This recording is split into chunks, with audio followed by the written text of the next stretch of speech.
오늘 주신 하나님의 말씀은 잠언서 3장 11절부터 26절입니다. 잠언 3장 11절부터 26절 말씀입니다. 내 아들아, 여호와의 징계를 경히 여기지 말라. 그 꾸지람은 싫어하지 말라. 대저 여호와께서 그 사랑하는 자를 징계하시기를 마치 아비가 그 기뻐하는 아들을 징계한 같이 하시느니라. 지혜를 얻은 자와 명철을 얻은 자는 복이 있나니 이는 지혜를 얻는 것이 은을 얻는 것보다 낫고 그 이익이 정금보다 나음이니라. 지혜는 진주보다 귀하니 내가 사모하는 모든 것으로도 이에 비교할 수 없도다. 그의 오른손에는 장수가 있고 그의 왼손에는 부귀가 있나니 그 길은 즐거운 길이요 그의 지름길은 다 평강이니라. 지혜는 그 얻은 자에게 생명나무라. 지혜를 가진 자는 복되도다. 여호와께서는 지혜로 땅에 터를 놓으셨으며 명철로 하늘을 견고히 세우셨고 그의 지식으로 깊은 바다를 갈라지게 하셨으며 공중에서 이슬이 내리게 하셨느니라. 내 아들아, 완전한 지혜와 근신을 지키고 이것들이 내 눈앞에서 떠나지 말게 하라. 그리하면 그것이 내 영혼의 생명이 되며 내 복의 장식이 되리니 내가 내 길을 평안히 행하겠고 내 발이 거치지 아니하겠으며 내가 누울 때 두려워하지 아니하겠고 내가 누운즉 내 잠이 달리로다. 너는 갑작스러운 두려움도 악인에게 닥치는 멸망도 두려워하지 말라. 대저 여호와는 내가 의지할 이시니라. 내 발을 지켜 걸리지 않게 하시리라. 아멘. 여러분, 징계라는 것이 좋은 건가요? 나쁜 건가요? 그렇죠. 표면적으로는 나쁜 겁니다. 그러나 징계라는 것이 그리스도인들에게는 이거는 선택이 아니에요. 모든 이들에게 당연히 있는 필수라는 것입니다. 하나님의 자녀인 것을 드러내시는 것 중에 하나가 바로 징계라는 것이에요. 오늘 우리가 이 땅에 살아가면서 어려움과 문제를 만났을 때 달지 않아요. 그게 씁니다. 그렇지만 이 징계를 통해서 하나님께서 하나님의 자녀됨을 우리에게 드러내 보여주십니다. 오늘 성경이 11절 12절을 보면 이렇게 말하죠. 내 아들아, 여호와의 징계를 경히 여기지 말라. 그 꾸지람을 싫어하지 말라. 대저 여호와께서는 그 사랑하시는 자를 징계하시기를 마치 아비가 그 기뻐하는 아들을 징계한 같이 하시느니라. 여러분, 이 말씀이 히브리서에서도 그대로 나옵니다. 히브리서 12장 4절에 보면은 이렇게 말하죠. 너희에게 권하신 말씀도 잊었도다 하면서 내 아들아, 주의 징계하심을 경히 여기지 말며 그에게 꾸지람 받을 때 낙심하지 말라. 여러분, 무슨 말일까요? 징계가 우리에게 올 때 낙심할 수 있다 없다? 있다라는 거예요. 낙심할 일이 우리의 삶에 있습니다. 하나님의 징계가 우리에게 하나님의 자녀됨을 드러내기 위해서 우리에게 하나님이 징계하셔요. 너희가 자식에게 좋은 걸 줄 줄 알면 하늘에 계신 하나님께서 너에게 좋은 것을 주지 아니하시겠느냐. 여러분, 떡을 달라 그러는데 전갈을 주거나 이런 사람 없잖아요. 우리에게 하나님께서 우리에게 좋은 것을 주신 건데 우리 하나님께서 좋은 것 중에 하나가 우리의 눈으로는 분명히 쓰고 불편하고 어렵고 없었으면 좋겠는데 이 징계라는 것을 통해서 당신의 자녀됨을 드러냅니다. 그래서 내 아들아, 주의 징계를 경히 여기지 말라. 태도가 나타나죠. 징계가 나타날 때 우리의 삶의 모습은 뭐냐면은 원치 않아요. 그러니까 태도의 모습 중에 가볍게 여겨요. 이건 불필요해. 이건 없었으면 좋겠어. 그런데 그리고서는 이거를 낙심하는데 무겁게 받아들여야 돼요. 하나님이 나에게 징계를 행하시느냐? 우리가 이것을 분명히 물어봐야 됩니다. 히브리서 12장 6절에 말합니다. 주께서 그 사랑하는 자를 징계하시고 그가 받아들이는 아들마다 채찍질하심이라. 오늘 본문에도 12절에 말하죠. 대저 여호와께서는 그 사랑하시는 자를 징계하시기를 마치 아비가 그 기뻐하는 아들을 징계한 같이 하시느니라. 하나님 왜 나에게 징계를 주십니까? 라고 이야기하는데 히브리서 12장 7절에는 너희가 참으면 징계를 받기 위함이라 하나님이 아들과 같이 너희를 대우하시나니 어찌 아버지가 징계하지 않는 아들이 있으리요. 자녀의 자라남 속에서 우리가 그 자녀들에게 징계를 행함은 자녀가 바른 길로 온전한 길로 나아가길 원하는 것입니다.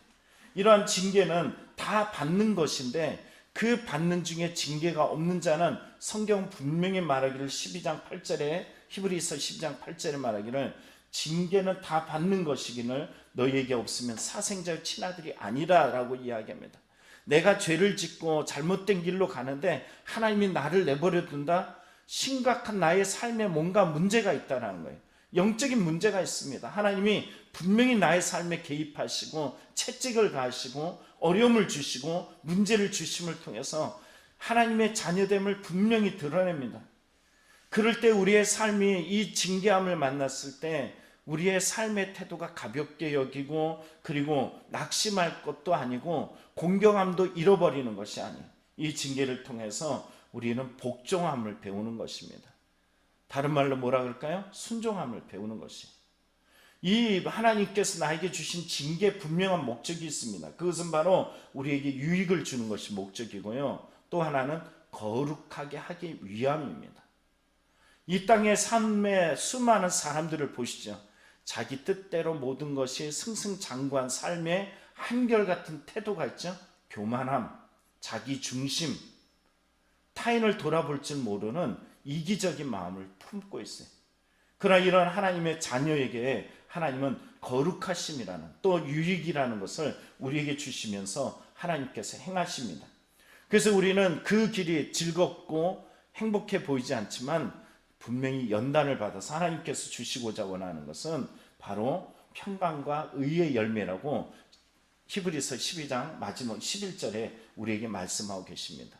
여러분, 이 징계를 건강하게 받는 믿음의 성도들이 되기를 축복합니다. 그리고 오늘 본문에 보면 3절에 이 지혜에 대한 이야기를 합니다. 자, 2절이죠. 2절인가요? 2절입니다. 아니구나. 잘못 봤네. 13절입니다.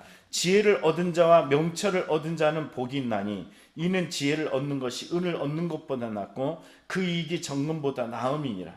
지혜는 진주보다 귀하니 내가 사모하는 모든 것으로도 이에 비교할 수 없도다. 여러분, 우리가 이 땅에서 귀하다라고 생각되어지는 저 물질적인 어떤 요소들이 있다 그러면은 그걸 한번 머리에 떠올려 보십시오. 근데 오늘 성경 속에 바로 그것을 뭐라 그러냐면 여기에 보면은 은, 또 정금, 또 하나는 진주 이렇게 말해요. 더 나아가서는 모든 것. 자, 여러분 눈의 시선이 성경에 제가 지금 나열한 단어에 머물러 보았죠? 그런데 여러분 세상에서 귀하다라고 이야기하는 은, 정금, 진주 또는 모든 것이라고 이야기하는 이것보다 나은 것이 있다라는 거예요. 그게 뭘까요? 지혜라는 것입니다. 이 지혜는 우리에게 어떤 목적을 가지고 있을까요? 자, 16절에 보면 오른손에는 장수가 있고 왼손에는 부귀가 있다라고 이야기해요. 이 지혜는 그 길은 즐거운 길이고 그 지름길, 우리말 성경에는 모든 길 이렇게 기록하고 있어요. 모든 길은 다 평강이래요. 지혜를 얻는 것, 명철을 얻는 자는 복이 있다. 다시 말하면 우리말 성경으로 제가 이걸 번역한 분을 보니까는 지혜를 찾고 깨달은 사람은 행복하다 이렇게 말해요. 여러분, 이 땅이 똑같은 삶에 나는 금도 없고 은도 없고 진주도 없고 그 세상에서 귀하다라는 모든 것도 없는데 내가 지혜를 찾았고 깨달아졌을 때 나에게 뭘 가져다 줘요? 행복을 가져다 줘요.